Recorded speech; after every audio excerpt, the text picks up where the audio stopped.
Welcome to the Boy Mechanic channel.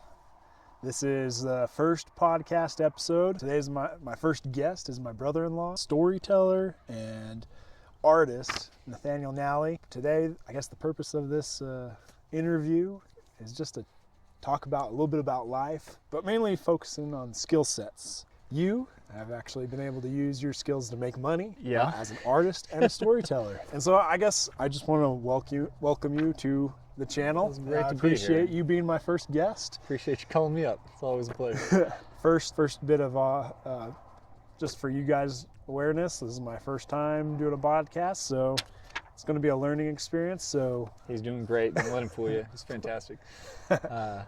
please bear with me.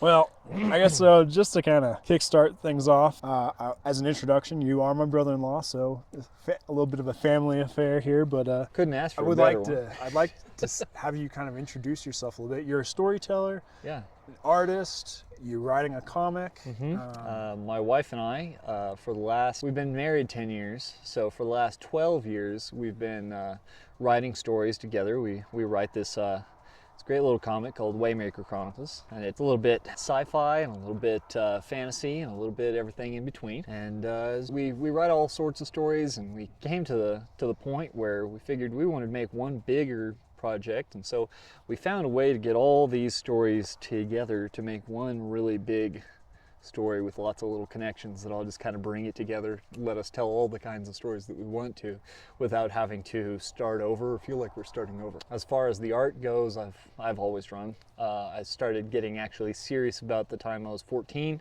got into comics, found all these competitions online, found out I had a bit of a competitive streak in me, and it just kind of drove me to make the best thing that I could, because I was in an environment where the best one won prizes. Eventually I kind of broke out of that and figured out, hey, sometimes doing the best that you can for the sake of a good thing that you want to show people is where it's at, right? Yeah. But the competitiveness is kind of what got me in that train of thought to begin with. So the art competition's mainly focusing around drawing. Well, there were the ones that I kept entering were there's these things that used to be on DeviantArt, which is a mostly defunct art website now. There's still people there, but it's mostly dead. But back when I was a teenager, we had these things called original character tournaments. And the idea was you'd get about 32 or so, enough people to make a bracket, like a tournament bracket. And they'd be comic artists, and the idea is they'd line you up in a bracket, and you had an opponent for round one. The idea was you both had a month to write a comic where your main character defeats the other one, or they collaborate in some way, but yours comes out on top. Your story is the one that moves on. And then at the end of that month, you had a little panel of judges, and they'd figure out which of these was best based on each other's character representation, because you could write your own character, but how well can you write your opponent's character and make them believable and have them interact in such a way, whether it was a friendly interaction or a clash, and then to have the best of the two products move on to the next round until there was only one, and one person wins whatever the prize was, but they also had a complete story that went all the way down the bracket. So they had a complete tale that would go all the way through, and it was just a really good community thing. And the more I realize about my artwork and the kind of art that I like to do, it's incredibly community based. I have to be making something with a bunch of other artist involvement. We have to be crafting a production. Interesting. Yeah, it has to be community based, or there's just no drive there. Okay. So right now so just kind of rephrase. Sure. You're currently doing your Waymaker Chronicles comic. Yeah. And you're putting that, I guess, out online, or where can, if people were interested, Yeah.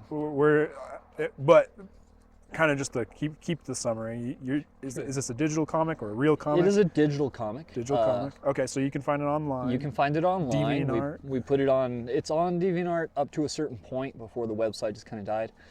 We also put it on Webtoons, which a lot of people are familiar with. Okay, they read webcomics. Tapastic is another similar to Webtoons webcomic Okay. comic setting. Both of those websites, and this is something that I've struggled with, whether I wanted to adjust my format. Both of those websites deal with web comics in the phone format, Okay. where it's just one long page that you kind of scroll through, right? And it's got a different flow and a different pattern, and I like it, and I've worked that way before.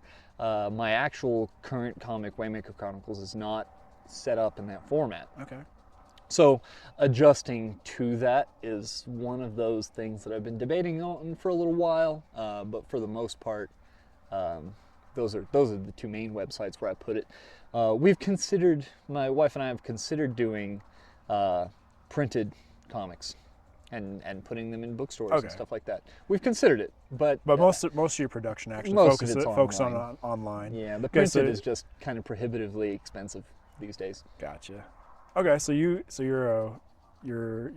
hosting your webcomic, and your being an artist, you've been involved in a lot of competitions. Yeah.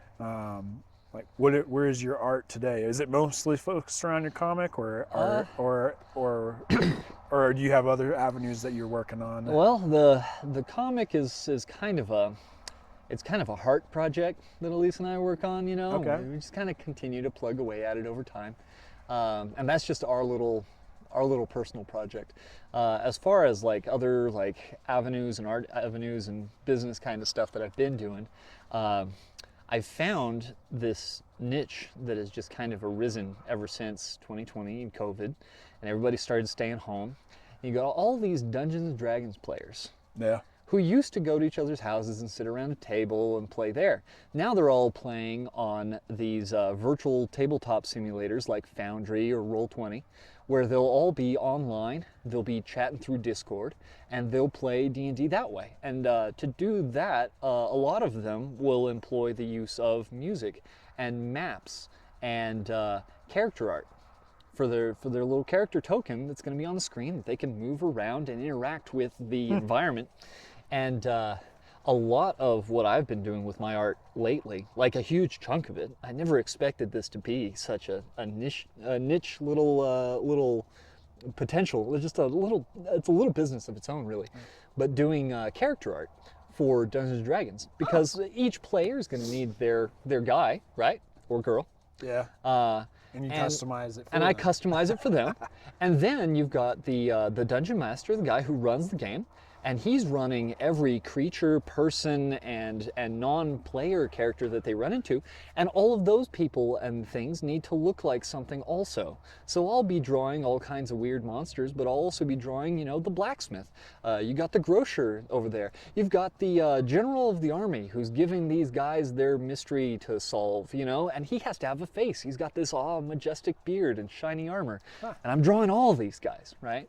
And it's just, it's continuous. The work is always there. So this is that community that you were mentioning earlier. Yes. So is the community just in this D&D, or is it also in your comic, or is there another slightly bigger community that you're involved with that floods into these little niche markets? So I've been involved in a couple of these Dungeons & Dragons communities because I found this little bit of business. And then this crazy thing happened. Almost no one used to read my comic because I'm terrible at advertising. Okay. And I'm terrible at Is that just normal for an I artist? guess so. We're so focused on the grind, producing the thing, that we forget to show it to anybody.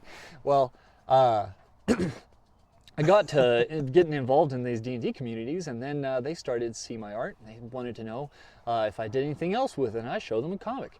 And then they get really excited about that. A couple of them piped up and they say, "Oh, so you like D&D, and you have this whole comic and story and world and all these characters. Do you ever let people come into your world and play like role-playing games in it?" And I thought to myself, I haven't. I've run D&D games before, just for fun around the table. I've got little brother-in-laws now. I've got you. I've ran one game for you. We'll do another one of these days. It's fun. I actually do. I have enjoyed playing D&D we'll have before. to do it, yeah. It's one of time those commitment. things. It's a struggle to get the time, and that's the wonder about what's happened recently with the whole shift to online. You don't have to drive half an hour to your buddy's house to play. You don't have to gather all your materials to get it somewhere if you're not playing at your own house and you're running the game, right? You turn your computer on and then you're there. Play with your buddies for a couple hours and you turn it off and you're done. Interesting. Yeah. So it's become so much more convenient, and because it's all online, the market isn't just my 5 buddies that I know that play D&D. Yeah. It's the 1,000 people in this Discord server that play D&D. Okay. And they're playing all week long, and all of them want art of their characters and stuff. And man, the availability is crazy. You know, they say it's a struggle to get the schedule together with everybody. One of the games that I'm running right now in my world, in the comic that Elise and I created, we've got 1 player in Turkey, we got 2 players in Texas, we got 1 player in Florida, and we're over. So Yeah. I guess I'm gonna pause, rewind a tad bit. We introduced you that you have a comic. Do you have like a little spiel of what your comic's about? Yeah. So Before I actually go into like some questions I have regarding your trade. yeah, I'll give you a little once over of it.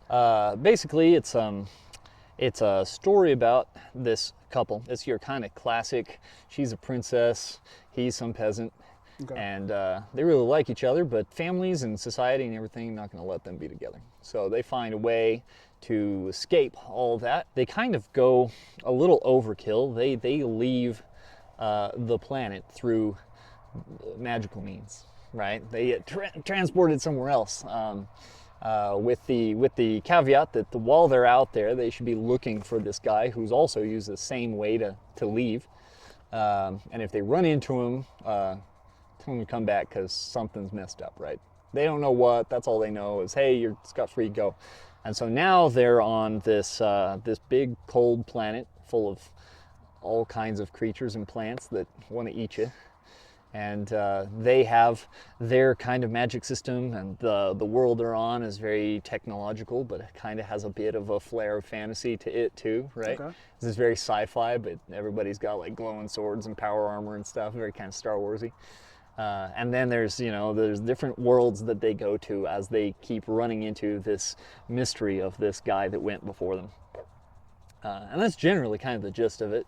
So it goes everywhere from, in the long term, from sci-fi to sword and sorcery to pirates to they're aliens. So I think we were going to have kind of a Area 51 in the 60s kind of bit of the story.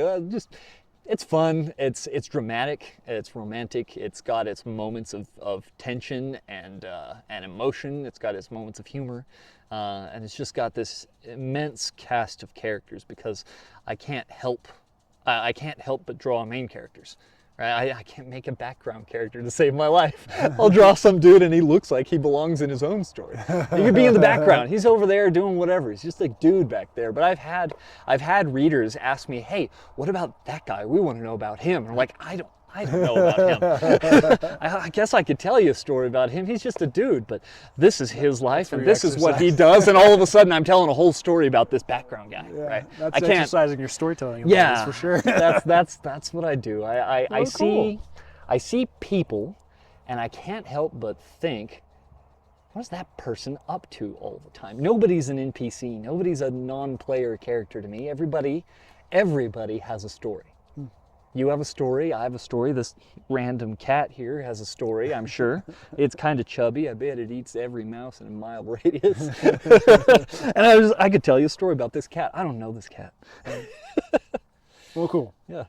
Well, so I guess the direction that I'm kind of going with this podcast / the Boy Mechanic channel on YouTube is learning about skill sets, specifically just like trying to challenge my viewers to pursue projects or skills, and I guess with this podcast is kind of be a supplemental to the YouTube channel, which is exploring skill sets, talking to people who've accomplished something, and maybe so you've been able to make money off of your comic. You've been able to make money off of these D&D storylines and making custom character art. And so maybe I just want to like zoom back a little bit to what was Nathaniel like before. And so, like, when did you I think you said you were 14 when you started figuring out art was your thing? That's when I started doing it in earnest and actually like learning how to do it better. Up until that point, I mean, I've always drawn a little bit for as long as I can remember. I was really into Spider-Man, and I would draw these little ballpoint pen Spider-Man and on lined paper. I had no what do you call it? No pride in my tools or anything, you know. I was just like, whatever I've got, I'm gonna draw a picture on it. And then I'm gonna take whatever tape I can find and I'm gonna tape that to my door. I'm gonna decorate my entire room in Spider-Man. It was, you know, and I was just drawing stuff. I really like to draw. I like to make something. I remember I think I was in 4th grade and Pokemon was a really big thing, right? Okay. And I remember one of the kids in my class saying that they sure wish they had a picture of Pikachu that they could slide into their little folder cover. So they had one of those transparent folders, you know, where you could slide something in the front and replace it. And I told them, hey, for like $4, I'll draw you a Pikachu. I'll make it in color and everything. In 4th grade, I made my first art sale. It was a $4 Pikachu. Oh, really? And you were making money back then? Ever since then, man. So that's what was the driving force to kickstart your art? That was just what drove you to like want to practice? I just drawing? Always liked doing it, okay. And I liked making something that somebody else likes enough to show their friends. Okay.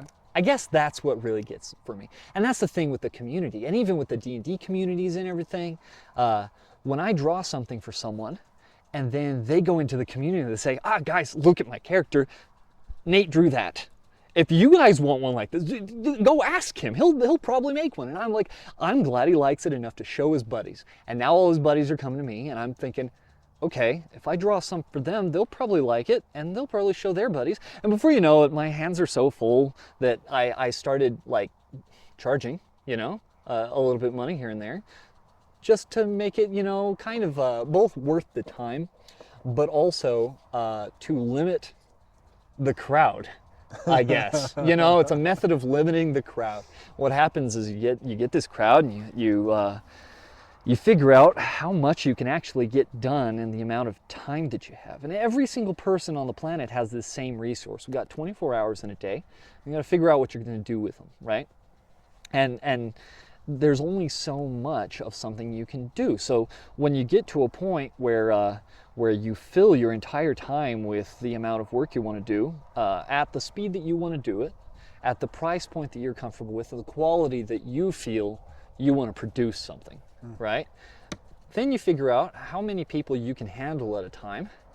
And once it starts getting too much, then you raise that price a little bit because it will temper the crowd. So you learned this back then, or is this a... Oh, I learned this. So is this back... I learned this back then. Back then? Yeah. Wow, okay. So I was a 10-year-old.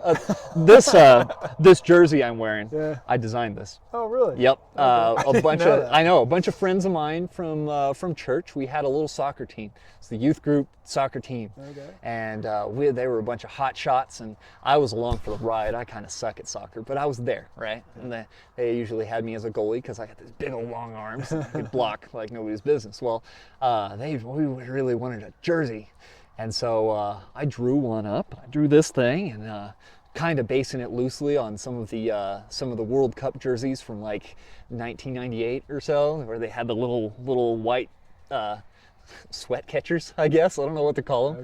Okay. But I drew it up and everything. We drew a logo. Cool. And we found a shirt manufacturing place to make them. And we're all wearing my art around. Okay. And it's a community thing, that's what right? You like. That's what I like to do. I like to make something that a crowd will get excited about. So say you were just starting off. Like, what were the skills that you had to learn or see? Because, you know, I'm not an artist. Sure. Sure, maybe I got a little artistic You got some artistic flair, yeah. But I've never like fostered that. So how did someone help you foster, or did you have to foster that in yourself? And like, what was that that you had to do and what skills were involved? Like As far as the Fostering art, fostering the skills, like you're saying, art or storytelling. right, for all of that, I guess I've always had a couple of different mentors and family members in my life that have done stuff to that effect. I had an uncle that was really big into board games and storytelling. I've got another uncle who is a phenomenal traditional artist. I don't know if you've talked to Roy about his art at all. He's a pencil artist. He's really good too. Yeah. Well, I'm just surrounded all the time by all these people. But when it came down to it, when I started actually trying to get serious about it, I was already kind of involved in some of these artistic communities, and surrounding myself with people that do the kind of thing that I want to do. Right. If I wanted to do comics, I surrounded myself with people at the time who were drawing comics, who were around my age or perhaps much older, right? And you find somebody who's doing what you want to do, who's in your mind mastered it. You find somebody who is at the point that you would like to achieve, and then you find somebody else who seems like they're halfway there. Okay. And I guess that's the way I've always learned. I've always been a really practical kind of kinesthetic learner. I have to dabble at it. I have to try it, and then I make it a bunch. The comic, for example. The comic is a fine example of that. The current version is, I want to say number 5. When I was about 14 and I decided to start drawing my own comics, I started drawing a comic called Common. And it was about these cat, monkey, alien, sci-fi guys with glowing swords and power armor and this whole intergalactic war thing going on, right? And I was drawing this comic. I remember one page at a time. I drew one page and I put it out there to the community, and a couple of people get excited about it. And then I'd write the next page. And I'd put it out there to the community. They get excited about it. And I'd write the next page. 47 pages in, I started to realize, oh, this story is complicated enough that it probably needs to have an actual structure to it and not just a page-by-page production. And so I closed that one down, started another one. I was going to tell the same story again. But this time, I planned out a whole chapter. And then I wrote and drew that chapter, and then I put it out to the community. And then I did another chapter where I wrote out the whole chapter, and then I produced it. You're iterating on your process. Yes, it's a little bit better. So is it more of a process, or it's a trial and error with me? You're just trial and error. Yeah, I just beat my head against the wall until it works. So with the mentor, finding the person that you're mastering, like, yeah. So are you copying what they do, like watching them move for move, or just analyzing their? That would be the wiser thing to do. All right, well, and that's what I do now. That's what I do now. Okay.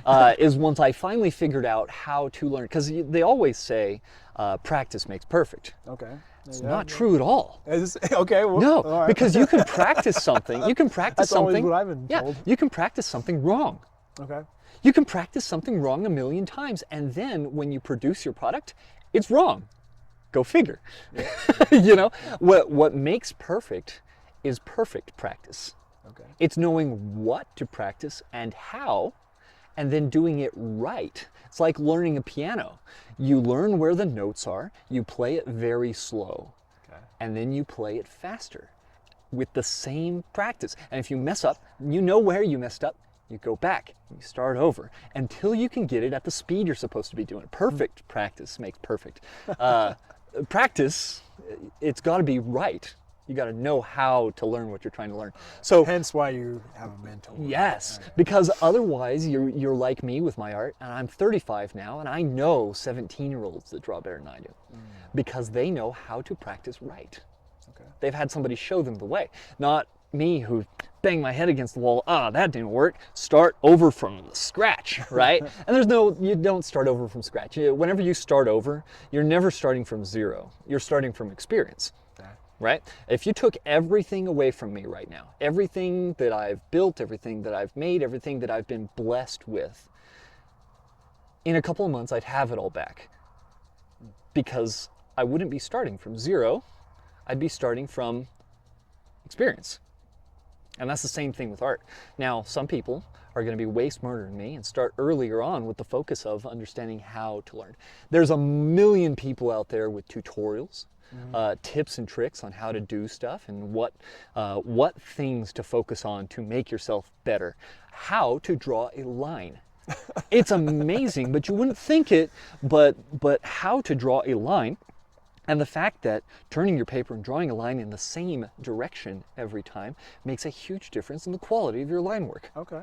Most people don't realize this. They figure you draw it this way and that way and that way, and it's all going to look different. But if you want your lines to have the same quality across the whole piece, you have to mechanize your method. Interesting. So what was like the biggest skill that was a turning point for you? The struggle to jump into digital art. Oh, really? Yes. Oh. So when I was a kid, I was all about ballpoint pen and paper. Okay. And even at the advent of digital art, being able to put digital color behind those lines, I was drawing with a ballpoint pen and then scanning them in my scanner to the computer. And then I'd fill in behind those lines with digital color. And that looked okay, but not great. You can tell the scraggliness of a ballpoint pen.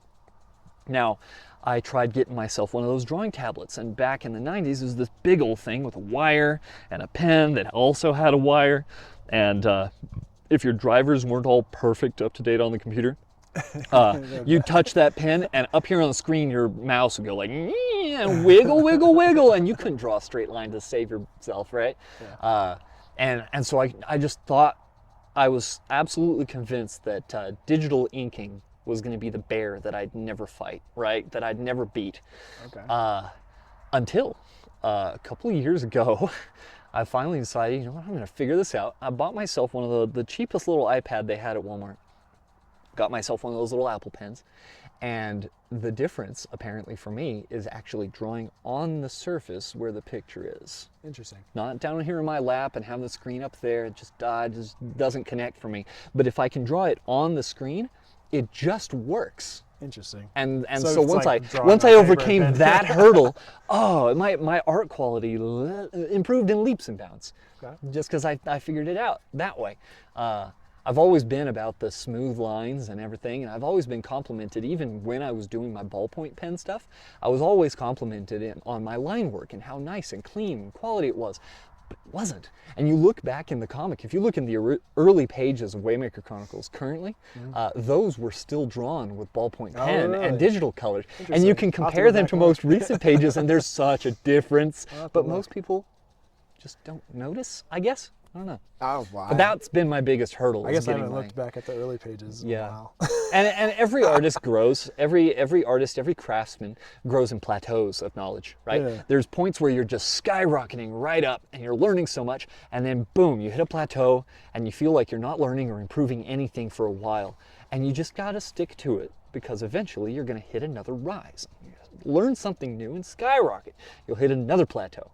And that's just life as a craftsman. You're going to get to a point where you feel like you're not learning anything. You're just slogging. You're just making the same thing over and over. And then a spark happens. And then, boom, this new technique that I just learned. And now you're doing everything in that technique, and you're incorporating it into your old stuff, and you're making something new. So that's cool. Pretty cool. Yeah. Okay. Very exciting. So just backtracking a little bit. Yes. Who's your mentor now? Or mentor, or the person that you're like the master that you're looking up to and trying to study? I have this friend that I've recently made. She lives in Texas.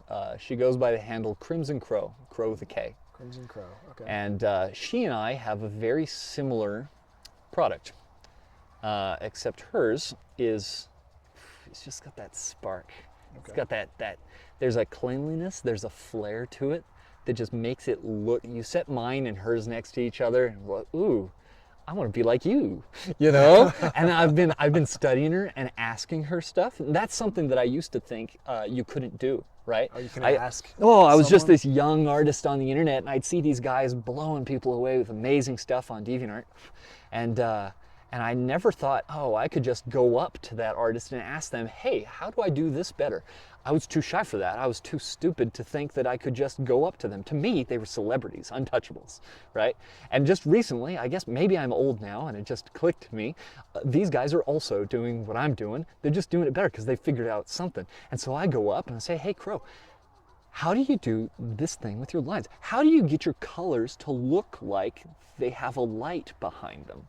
Like they all kind of look light, backlit. Everything looks like it slightly glows. And I want that. And I'm like, how do you do that? And then she's like talking to me. We're chewing the fat and learning all kinds of stuff. And it turns out I taught her a couple of stuff too. We're just bouncing back and forth. It's great. And so that community aspect, you just have to get over. Yeah, you can't be shy. That's probably a hard part for a lot of young guys. Yeah. Myself included, reaching out to like, hey, I admire you. Can I follow you around? Can I follow you around and glean the stuff off of you? I got this for free. I got this cool uncle who's got this whole shed, just this big old barn full of welding tools and cutting tools. He's got a whole machine shop in there. He works on cars on his fun time, and just following him around and seeing his tools and what he makes with them and how excited he gets, that little sparkle in his eye when he's talking about it. And I'm just sitting there and soaking it in because I love that kind of thing, right? And I guess the biggest thing for a young artist or a young craftsman who's wanting to learn and trying to find somebody to show them the ropes, I guess, clench your teeth, ball up your fists, lock those knees, and strut up to them and say, hi, I like what you do. Please show me how to do that also. Just get in, right? Dial in and go, because that's the real way. And I wish I'd done it years ago, right? I would be so much better now if I'd been doing that, You just gotta clench down and go. Ask somebody who's doing something you like and you think is cool how you can do that. Have them show you. And you will be surprised how often someone with skills is looking for someone to show them to.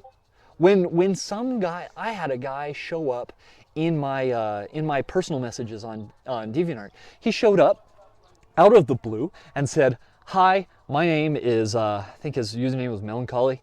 My name is Melancholy, and I'm artist. I just started, and I've seen your art around, and I want to make mine kind of like yours. I've been studying your art to do it, and I was just like, what? I was blown away. And I was like, well, I was excited. It was the craziest thing, and I have to imagine. That's a lesson learned. Yeah, just go ahead and ask. I have to imagine. I have to imagine every other craftsman. The person that you're admiring. Yeah, I imagine every other craftsman feels that way. Yeah. They're waiting for somebody to admire them. Yeah. And in doing so, eventually you'll gain the skills to become the person that somebody comes up and says, "Please, pretty please, master, show me how to do the thing you do." It's cool. It's crazy, and I'd never imagined it in a million years until all of a sudden you're in that seat, and that's what's happening. It's crazy. Well, hey, got a couple minutes here. Okay. I really appreciate your time, but two final things. One, what's for people who are interested in, if they watch this video, if anyone watches please watch this video. Hit that like and subscribe too.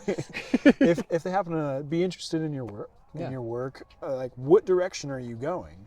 Like, where are you going? Like, are you still like going with the comic, or are there other things you're going on? Are you still doing is there anything else that that you're doing, or like I guess future plans as well? Yeah, future plans. I mean, I definitely want to keep going on the comic because that's the passion project, right? That's the flagship, and I always want to be doing that because that's me and my wife's thing. That's our shared thing. Yeah. When we go on walks in the evening, that's what we talk about. Where the story's going, how to make it better. Beyond that, I mean, I'm probably going to keep pursuing this new niche I found for D&D art. Okay. I'll probably keep looking in various directions like that. I'm just kind of go with the flow, artist. Go with the flow. Wherever the party's at.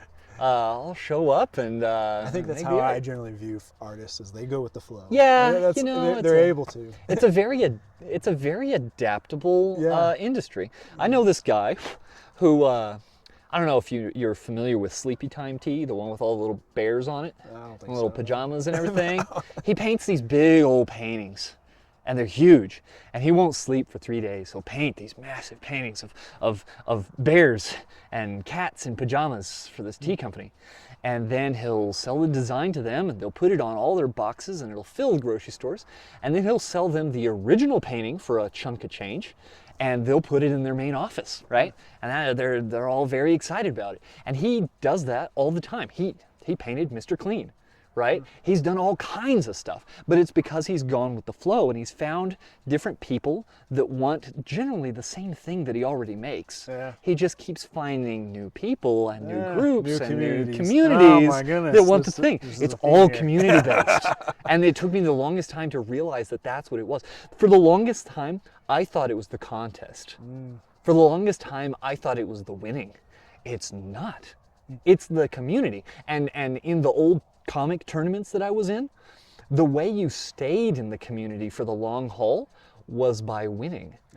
And so I kind of connected those dots and thought it was one, but it's the other. It's the community. Interesting. Even if you lost in one of those comic tournaments, you could easily turn around and start drawing little sideline spectator comics of the show, right? Going on. Involve your character in everybody else's storylines, that kind of thing. You generate community friendship and stuff, and it makes a huge difference. Community is where it's at for artists. That's just the cut and dry what it is. I think that's probably a good point to wrap up. I like that. It's cool. Community, and that's kind of what I'm trying to do, is build a community with my YouTube channel.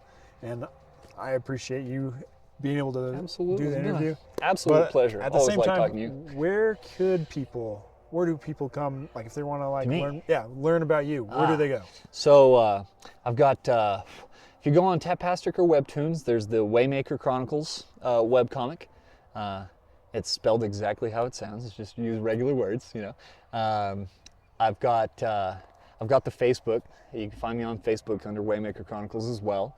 We've got a Discord server for Waymaker Chronicles. I think it's public. If it's not, I will make it so.